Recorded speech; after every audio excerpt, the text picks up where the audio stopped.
नमस्कार, मैं निशांत कुमार। कैसे हैं आप लोग? आ, आप लोग पिछला वीडियो कर लिए थे? यदि पीछे वाला क्वेश्चन आप नहीं किए थे या फिर पीछे वाले वीडियो आप कंप्लीट नहीं किए थे तो फिर आपको इस क्वेश्चन समझने में प्रॉब्लम होगा। इसलिए हम हर वीडियो में आप लोग को सजेस्ट करते हैं कि आप लोग पिछले वाले वीडियो को ज़रूर देखा कीजिए। अभी हम लोग फिर उसी exercise that means exercise 4.3 class 10th math question number 3 और 4 को देखने वाले। चलिए हम इस क्वेश्चन को अभी आपको समझाने का कोशिश करेंगे। यदि आप लोग इस चैप्टर का जो वीडियो था पार्ट 1 और पार्ट 2 यदि आप लोग कंप्लीट कर लिए होंगे तो आपके लिए यह क्वेश्चन बहुत ही आसान होने वाला है, जिसके बारे में आप सोच भी नहीं सकते। बहुत आसान होने, बहुत ईजी, इससे ईजी कुछ हो ही नहीं सकता है। बट यदि आप अगर उस चीज़ को नहीं किए होंगे, सीधी सी बात है कि यदि आपको अगर छत पर चढ़ने के लिए कहा जाए तो आप स्टेप बाय स्टेप चढ़ करके छत पे जा सकते हैं, सीढ़ी पर डायरेक्ट छत पे डायरेक्ट आप कूद करके छत पे नहीं जा सकते हैं। ये थोड़ा सा प्रॉब्लम हो जाता है। लेकिन चलिए, अगर छत पे भी जाना होता है तो हम लोग एक दूसरे ही कूद जाते हैं, तो कोई बात नहीं। अगर नहीं समझे हैं तो इस क्वेश्चन को समझने का कोशिश कीजिए, ध्यान दीजिए। यदि आपको समझ में नहीं आता है तो उस वीडियो को आप पीछे बैक कीजिए और बैक करके आप तब देखा कीजिए। यदि आप इस वीडियो को पीछे बैक करके एक बार दो बार देखते हैं तो आपको पूरी तरह से समझ में आ जाएगा और तब आप जल्दी भूलेंगे भी नहीं और बहुत आपके लिए आसान भी हो जाएगा। और जो स्टूडेंट बना चुके हैं क्वेश्चन उनके लिए भी कि आप इस वीडियो को यदि आप देखते हैं तो आपका रिवीजन हो जाएगा और नेक्स्ट टाइम जब आप बनाना चाहेंगे तो आपसे आसानी से बनेगा। तो हम उनके लिए भी सजेस्ट करेंगे कि आप भी उस वीडियो को देखा कीजिए। चलिए अभी हम question number exercise 4.3 question number 3 और 4 के बारे में इस वीडियो में बात करेंगे, क्योंकि जो क्वेश्चन था इससे पहले वाला उसको हम पिछले वीडियो में देख चुके थे। इस वीडियो में हम इस 3 और 4 के बारे में बात करेंगे। आई हाँ, यदि आपको समझ में नहीं आता है तो आप हमें कमेंट बॉक्स में ज़रूर बताइए। हम यदि आप हमें बताते हैं तो हम नेक्स्ट वीडियो में उसको और अच्छा करने की कोशिश करेंगे।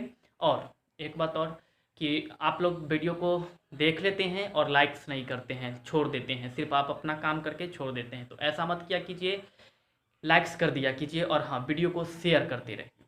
चलिए अभी हम देखते हैं क्वेश्चन नंबर 3 और 4 को देखेंगे। चलिए 3 नंबर क्वेश्चन में है कि निम्न रैखिक समीकरण का मूल ज्ञात कीजिए।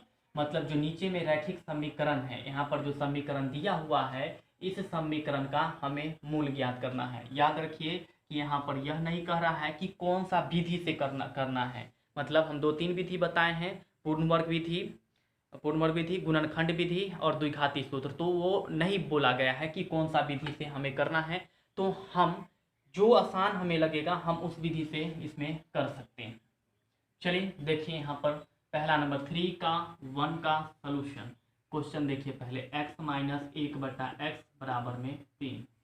ये समीकरण अभी द्विघात समीकरण नहीं है। तो सबसे पहले हम क्या करेंगे कि इस क्वेश्चन को द्विघात समीकरण में बदलेंगे। तो देखिए यहाँ पर कैसे होगा। ये यहाँ पर कुछ नहीं है तो 1 है, तो यहाँ पर 1 और x का एलसीएम ले लीजिए तो x हो जाएगा।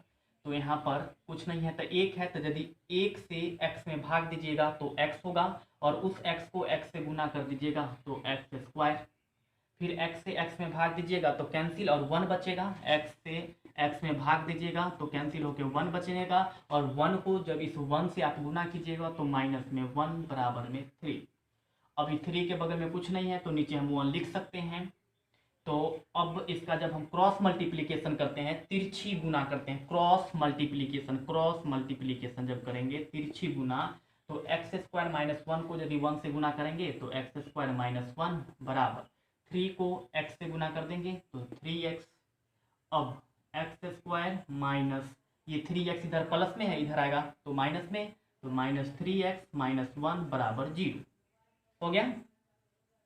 अब यदि आप देखते हैं तो ये समीकरण द्विघात समीकरण के रूप में आ चुका है, क्योंकि इसका घात देख सकते हैं आप 2 है और ये ABC के रूप में आ चुका है, ax² + bx + c के रूप में आ चुका है। इसलिए हम यह अब समीकरण जो है वो द्विघात समीकरण का रूप ले चुका है। तो अब हम इसको हल करने के लिए जो विधि हमें आसान लगेगा उस विधि का हम उपयोग कर सकते हैं। आपको बताया गया है कि द्विघात समीकरण को हल करने का मुख्य रूप से 3 विधि है, गुणनखंड विधि, पूर्ण वर्ग विधि और द्विघाती सूत्र। चलिए देखते हैं कौन सा सूत्र का उपयोग यहाँ पर करेंगे। इस समीकरण को सॉल्व करने के लिए सबसे बेटर जो होने वाला है वह द्विघाती सूत्र। तो हम यहाँ पर लिखेंगे, यहाँ ए बराबर, देख लीजिए एक्स स्क्वायर के बगल में कुछ नहीं है तो 1 है, तो यहाँ पर 1। बी बराबर, देख लीजिए एक्स के बगल में -3 है तो -3, और सी बराबर -1। तो अब यहाँ पर लिखेंगे द्विघाती सूत्र द्वारा, या फिर इसी को इंग्लिश में लिखते हैं बाय क्वाड्रेटिक फार्मूला। क्या जानते हैं सूत्र, बताइए, बोलिए। मेरे लिखने से पहले यदि आप वीडियो सिर्फ देख रहे हैं तो उस समय सोच लिया कीजिए, यदि अगर नोट्स कर रहे हैं तो आप क्या कीजिए, मेरे लिखने से पहले उस सूत्र को लिख दीजिए। एक्स बराबर क्या बता चुके हैं हम, -b plus minus root under b² -4ac/2a, हम पहले बता चुके हैं। अब आप देखेंगे तो आपके पास b है यहाँ पर, ये भी b है यहाँ पर, a भी है और c भी है। तो a b c का वैल्यू आप इस फॉर्मूला में पुट करेंगे। a b और c का वैल्यू आप इस फॉर्मूला में पुट करेंगे। चलिए पुट कीजिए इस फॉर्मूला में, क्या होता है। तो x बराबर माइनस, और b के जगह पर -3, तो यहाँ पर -3 plus minus root under b² के जगह पर -3 का स्क्वायर -4, और a के जगह पर 1 और c के जगह पर, यहाँ c के जगह पर -1 बाय 2a, तो 2 और a के जगह पर 1, तो यहाँ पर 1। अब देखिए क्या होने वाला है, बिल्कुल आसान है। यदि आप देखते जाएंगे, स्टेप बाय स्टेप समझते जाएंगे तो कोई दिक्कत नहीं होगा। लेकिन हाँ, जहाँ पर ही भी थोड़ा सा अगर समझने में प्रॉब्लम आता है, आप जस्ट वीडियो को पीछे कीजिए और पीछे करके फिर से उस स्टेप को देखिए, तो आपको बेटर समझ में आएगा। या फिर यदि आपको एक बार में नहीं समझ में आता है तो वीडियो को दोबारा प्ले करके जरूर देखिए। यदि आप दोबारा वीडियो को प्ले करते हैं तो आपको निश्चित रूप से समझ में आएगा। तो अब इसके बाद आप देख सकते हैं कि x बराबर यहाँ माइनस, ये माइनस मिल करके +3 हो जाएगा। उसके बाद प्लस माइनस रूट अंडर 3 का स्क्वायर करेंगे तो, मतलब कि -3 गुने में -3 करेंगे तो 3 तिहाई 9, और माइनस माइनस यहाँ पर प्लस, इसलिए यहाँ पर हो गया 9। और इस -4 को 1 से गुना करेंगे, देख लीजिए -4 को 1 से गुना करेंगे तो -4, और फिर -4 को यहाँ पर -4 को फिर -1 से गुना करेंगे, -1 से, तो 4 को 1 से करेंगे तो 4, और माइनस माइनस प्लस, तो यहाँ पर आपके पास क्या आ जाएगा, +4 बटा में 2 को 1 से कर देंगे तो 2। अब यहाँ पर आप देख सकते हैं x बराबर 3 plus root under 3 plus minus, एक स्टेप और बढ़ाएंगे, प्लस माइनस 9 4 कितना हो जाएगा 13, अब बटा में 2 9। अब देखिए ये √13 का जो वैल्यू है वो एक बार प्लस है और एक बार माइनस है, क्योंकि इस फार्मूला में ही दिया हुआ है प्लस और माइनस, यानी √13 एक बार प्लस हो सकता है और एक बार माइनस हो सकता है। तो हम यहाँ पर लिखेंगे x बराबर 3 प्लस रूट अंडर 13 बटा में 2, या x बराबर प्लस हो चुका है तो 3, अब यहाँ से प्लस खत्म हो चुका है, क्या है माइनस बचा था माइनस, अब बटा में √13 बटा में 2, ये आपका निकल चुका है वैल्यू, x का वैल्यू निकल गया। तो x का एक मूल ये रहा और दूसरा मूल ये रहा। ये आपका क्वेश्चन नंबर 3 का 1 है, कंप्लीट हो गया। देखिए यदि आपको समझ में नहीं आता है तो हम बस एक ही चीज़ सजेस्ट करने वाले हैं आपको कि वीडियो को दोबारा प्ले करके देखिए, या फिर आप हमें कमेंट बॉक्स में बताइए तो हम फिर इसको और भी एक्सप्लेन करेंगे। चलिए, यदि आप इसको नोट्स करना चाहते हैं तो या तो पॉज करके इसको, वीडियो को पॉज करके इसको नोट्स कर लीजिए, या अदरवाइज इसको स्क्रीनशॉट लेकर के आप इसको नोट कर सकते हैं। अभी हम इसको इरेज करेंगे क्योंकि मेरे पास दूसरा क्वेश्चन अवेलेबल है। देख लीजिए एक बार।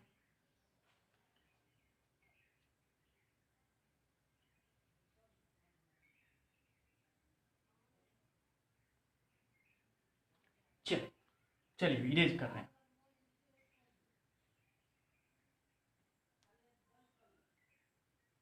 इरेज कर रहे हैं, देख लीजिए। हाँ, वीडियो को लाइक्स करिए, शेयर कीजिए, करते रहिए, क्योंकि आपका लाइक्स और शेयर ही मेरे लिए एनर्जी है, तो उसको करना तो मत भूलिए। क्योंकि आप जितना लाइक्स करेंगे उतना शेयर करेंगे। और हाँ, हम बहुत जल्द 9th के लिए भी मैथ क्लास ला रहे हैं। 9th के लिए मैथ क्लास ला रहे हैं, उसके बाद CBSE बोर्ड के लिए भी हम 10th और 9th दोनों के लिए मैथ का क्लास ला रहे हैं, साथ में फिजिक्स का भी क्लास ला रहे हैं 10th और 9th के लिए दोनों। वो हिंदी मीडियम में भी होगा और इंग्लिश मीडियम में होगा, लेकिन उससे पहले आपका लाइक्स बहुत मायने रखता है। तो आप जितना लाइक्स देंगे हम आपके लिए उतना अधिक करने वाले, तो लाइक्स देना मत भूलिए। चलिए हम लोग अब करेंगे 3 का क्वेश्चन नंबर 2। 3 का क्वेश्चन नंबर 2 करेंगे।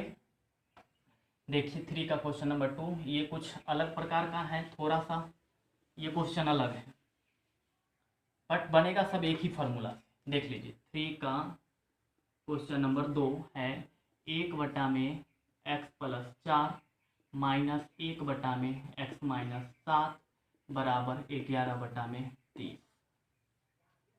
ये रहा आपका क्वेश्चन नंबर 3 का 2। तो इसको हम सॉल्व कर लेते हैं, आइए। देखिए ये अभी द्विघात समीकरण के रूप में नहीं है, तो हम इसको क्या करेंगे, पहले द्विघात समीकरण के रूप में करेंगे।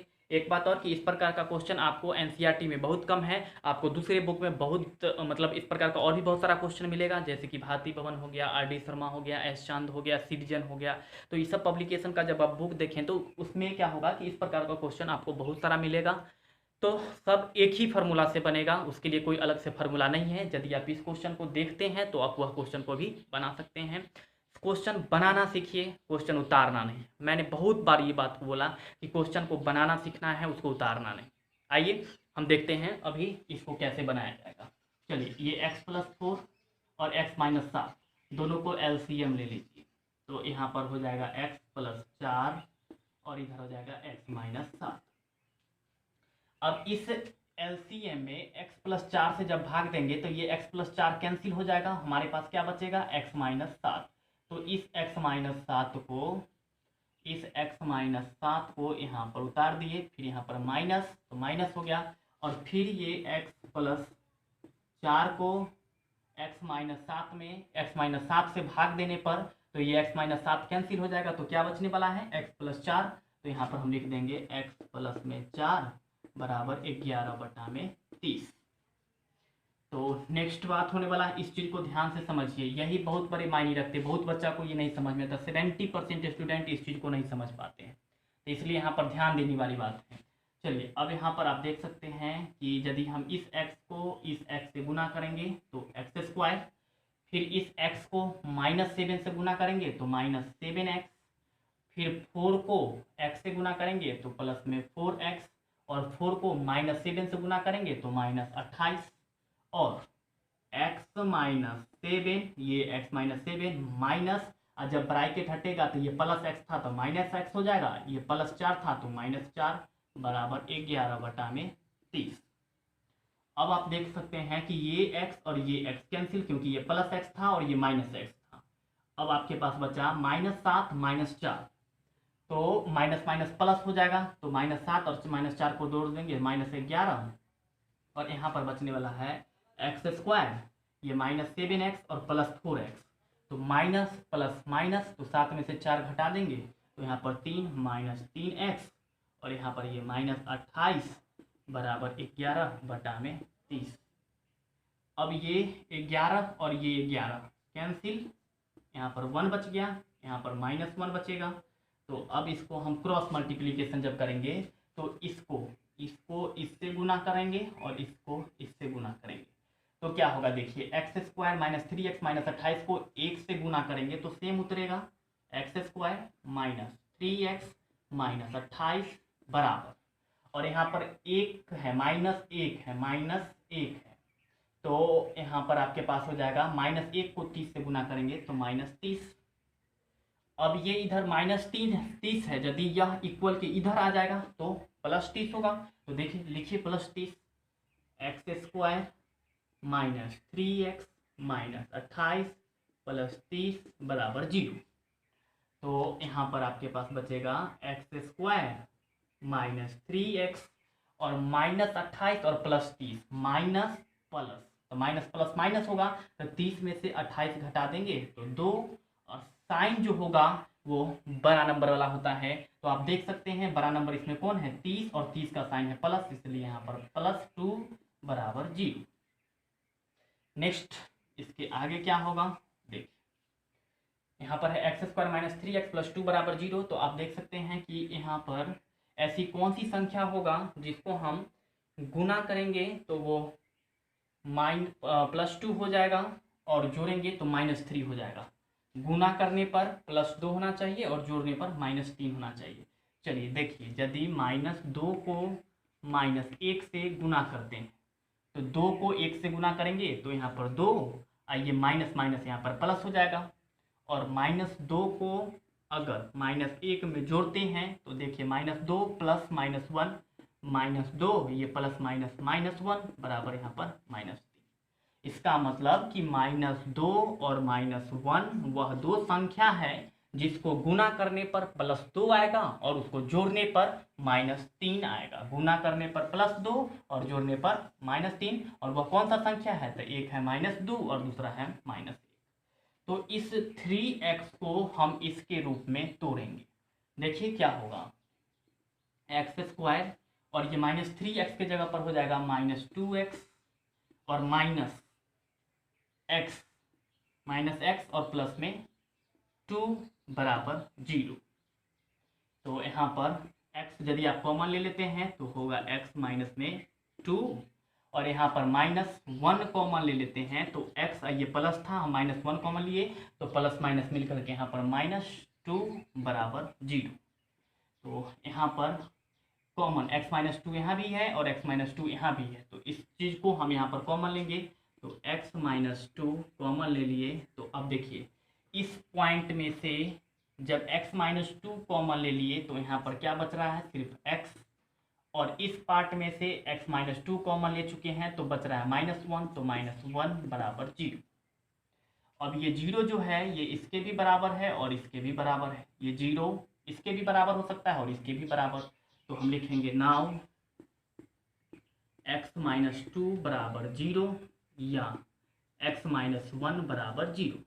देयरफॉर x बराबर 2 या x बराबर 1, ये आपका x का वैल्यू निकल, ये आपका एक x का वैल्यू निकल गया और ये आपका दूसरा x का वैल्यू निकल गया। इस प्रकार से आपका क्वेश्चन नंबर 3 का 2 भी कंप्लीट हो गया। तो यदि आपको यह चीज़ समझ में नहीं आता है तो आप हमें कमेंट बॉक्स में ज़रूर बताइए, और यदि आपको और थोड़ा सा अगर थोड़ा बहुत प्रॉब्लम हो रहा हो तो आप इस वीडियो को दोबारा प्ले करके देखिए। और हाँ, यदि आप इसको नोट्स करना चाहते हैं तो या तो वीडियो को पॉज करके नोट्स कर लीजिए या फिर इसका स्क्रीनशॉट ले लीजिए, क्योंकि मेरे पास एक और क्वेश्चन बचा हुआ है, क्वेश्चन नंबर 4। हम उस क्वेश्चन नंबर को देखेंगे। थोड़ा सा सेकेंड, थोड़ा सा टाइम दे रहे हैं, आप इसको उतार लीजिए।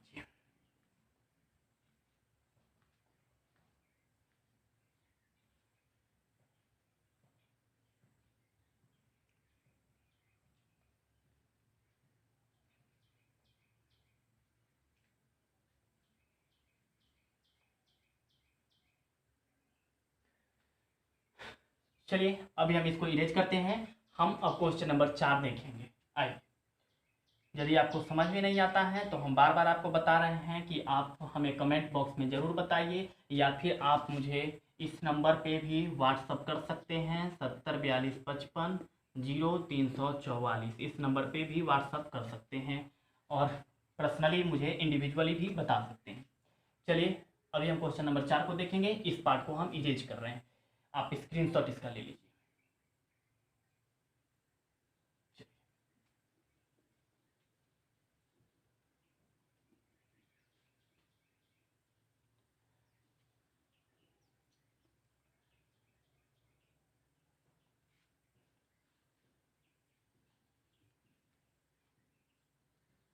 आइए, अब हमारे पास है क्वेश्चन नंबर 4। पहले समझिए क्वेश्चन क्या है। 3 वर्ष पूर्व, 3 वर्ष पूर्व, पूर्व का मतलब होता है पहले, पूर्व का मतलब पहले 3 वर्ष पूर्व रहमान की आयु, रहमान का जो एज है उसका व्युत्क्रम, व्युत्क्रम का मतलब होता है रेसिप्रोकल, इंग्लिश में कहा जाता है रेसिप्रोकल, और रेसिप्रोकल का मतलब होता है उल्टा। मतलब रहमान के आयु 3 वर्ष पहले जो था उसके व्युत्क्रम, और अब से, जैसे अभी रहमान का जो आयु है उससे 3 वर्ष पूर्व, जो 3 वर्ष उसका पूर्व होगा उसके व्युत्क्रम, और अब से 5 वर्ष बाद मतलब 5 साल के बाद जो उसका उम्र होगा उसके व्युत्क्रम मतलब उसके उल्टा, उसके उल्टा 3 साल पहले जो उम्र होगा उसके उल्टा, और 5 साल बाद जो उसकी उम्र होगा उसके उल्टा का योग, योग मतलब होता है जोड़, योग, ये योग जो है व्युत्क्रम का योग 1/3 है, तो उसकी वर्तमान आयु ज्ञात कीजिए। तो उसका वर्तमान मतलब प्रेजेंट एज क्या है।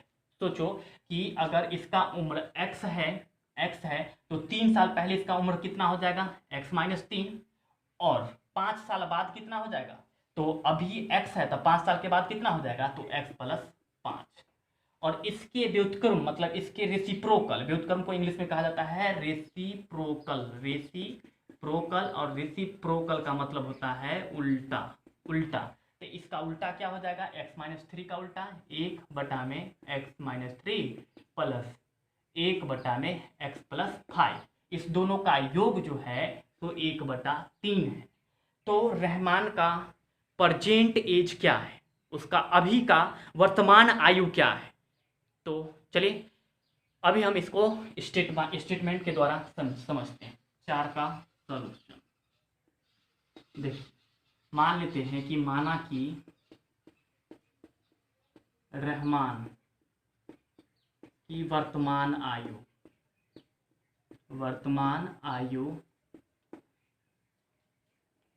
आयु x वर्ष, x ईयर्स है, x ईयर्स है, तो 3 वर्ष पूर्व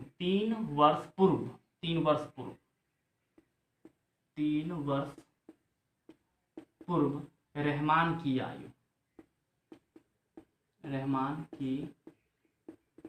आयु कितना हो जाएगा। तो अभी अगर हम मान लेते हैं कि मेरा उम्र जो है वह 20 वर्ष है, तो 3 वर्ष मेरा पूर्व क्या आयु होगा, तो हम 20 में से 3 को हटाएंगे, तो अभी का आयु रहमान का कितना माने हैं, x जो अभी का है, तो अभी से 3 साल पहले, तो x में से क्या करेंगे, 3 घटाएंगे, जो कि हम आपको पहले यहाँ पर बता चुके हैं।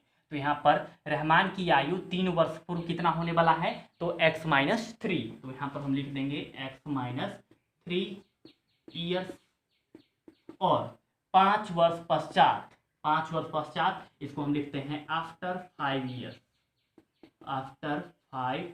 ईयर्स रहमान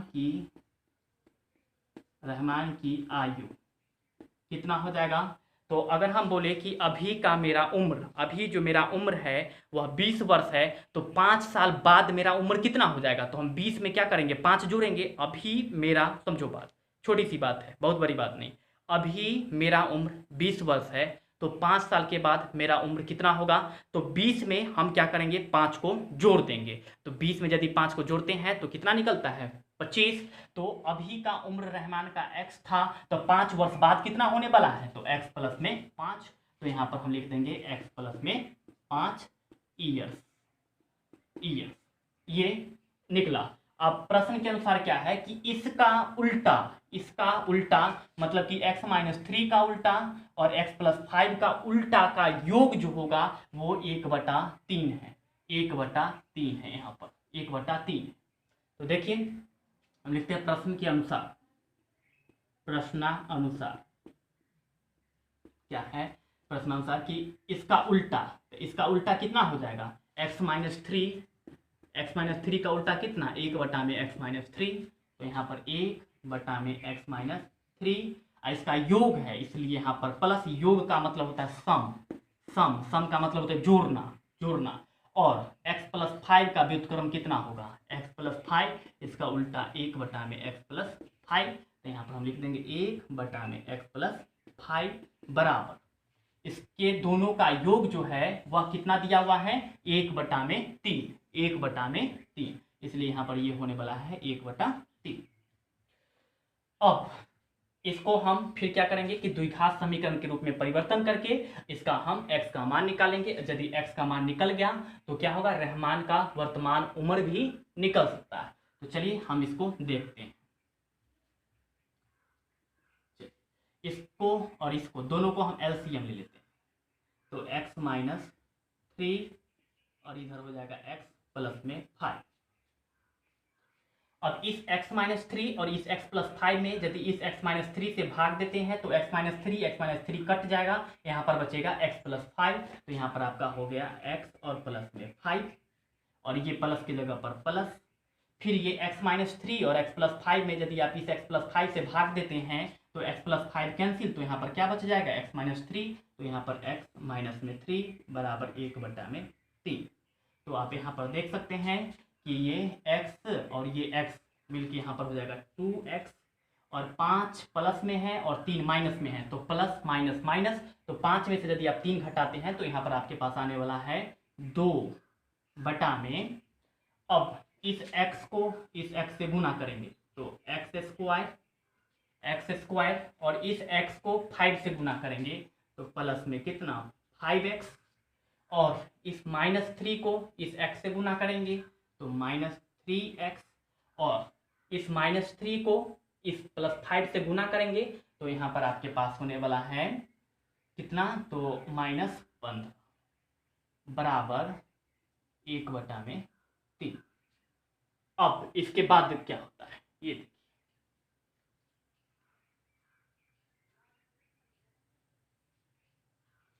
चलिए इसके बाद इस चीज को हम इरेज कर रहे हैं। आप समझ चुके हैं, यदि नहीं समझ चुके हैं तो इसका स्क्रीनशॉट लेकर के रख लीजिए। चलिए नेक्स्ट बात क्या है, अब इसको यदि हम क्रॉस मल्टीप्लीकेशन करेंगे तो ये 3 को जब 2 से गुना करेंगे तो यहाँ पर आने वाला है 6x। फिर इस 3 को यदि 2 से गुना करते हैं तो प्लस में 6 बराबर यहाँ पर कितना है एक्स स्क्वायर और ये 5x में से 3x जाएगा तो 2x। यहाँ पर हम लिखेंगे, एक सेकेंड एक लाइन और बढ़ा देते हैं, इसको 1 से गुना करेंगे तो एक्स स्क्वायर फिर प्लस में कितना हो जाएगा 5x माइनस में 3x माइनस में 15।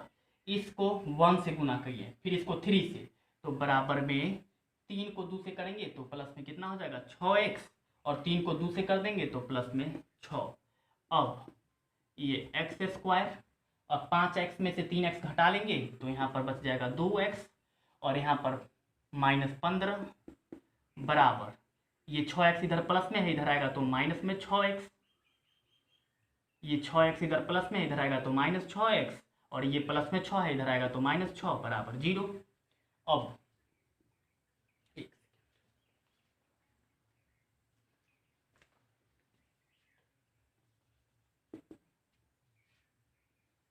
-6 तो यहाँ पर एक्स स्क्वायर, ये खराब हो गया, ये एक्स स्क्वायर का एक्स स्क्वायर और ये 2x और -6x तो यहाँ पर -4x -15 और -6 -21 बराबर 0। मार्कर चल नहीं रहा आज। तो अब यहाँ पर आप देख सकते हैं कि वैसी कौन सी संख्या है जिसको हम गुना करें तो -21 आ जाए और जोड़े तो -4 आ जाए। चलिए जिनको नहीं आता है वो इसका अभाज्य गुणनखंड निकालेंगे, हम आपको यहाँ पर शॉर्ट में बता देते हैं क्या होगा। इसके लिए हमको क्या करना है देख सकते हैं कि यदि आप -7 को 4 से 3 से गुना करते हैं तो 7 21 -21 और -7 में यदि आप 4 को जोड़ते हैं तो माइनस प्लस माइनस तो 7 में से 4 घटा दीजिएगा तो 3, यहाँ पर -3 हो जाएगा।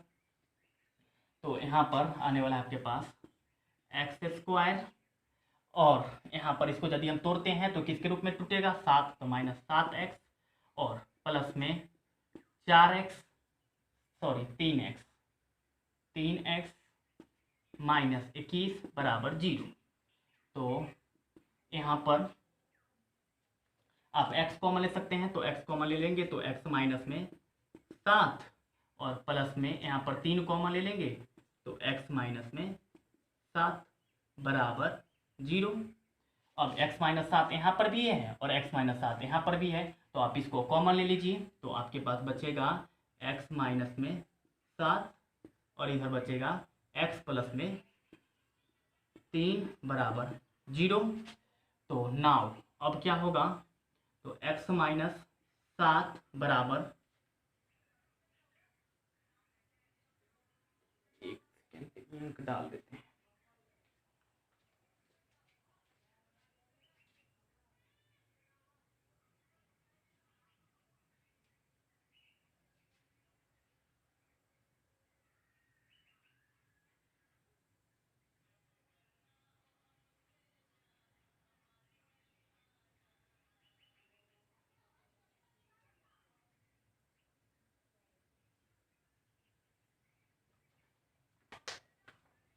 अब देखिए नाउ x-7 बराबर 0, क्योंकि ये 0 इसके भी बराबर है और ये 0 इसके भी बराबर है, या x+3 बराबर 0।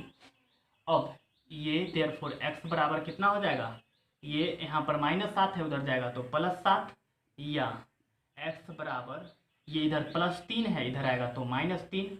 तो ये आपका x बराबर 2 मान निकल चुका है, यहाँ पर एक +7 और दूसरा -3। तो अब हम क्या करेंगे कि इतना जब मेरा हो चुका है तो अब ये क्वेश्चन कंप्लीट है। पहले आप इस चीज़ को समझिए, यदि आपको समझ में नहीं आता है तो आप वीडियो को पीछे कीजिए, बैक कीजिए और बैक करके इसको पूरी तरह समझिए। अब यह क्वेश्चन कंप्लीट हो चुका है।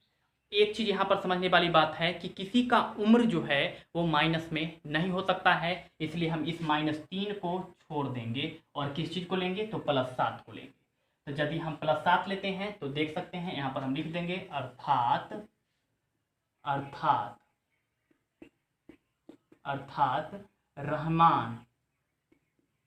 रहमान की उम्र, वर्तमान उम्र लिख सकते हैं, वर्तमान उम्र कितना हम माने थे, तो x माने थे, x, तो x तो हो नहीं सकता है, तो x के जगह पर x का मान कितना निकला है, 7, तो x बराबर यहाँ पर हो गया 7, क्योंकि माइनस में नहीं हो सकता है, इसलिए उसका वर्तमान उम्र जो होगा रहमान का वो यहाँ पर 7 होगा।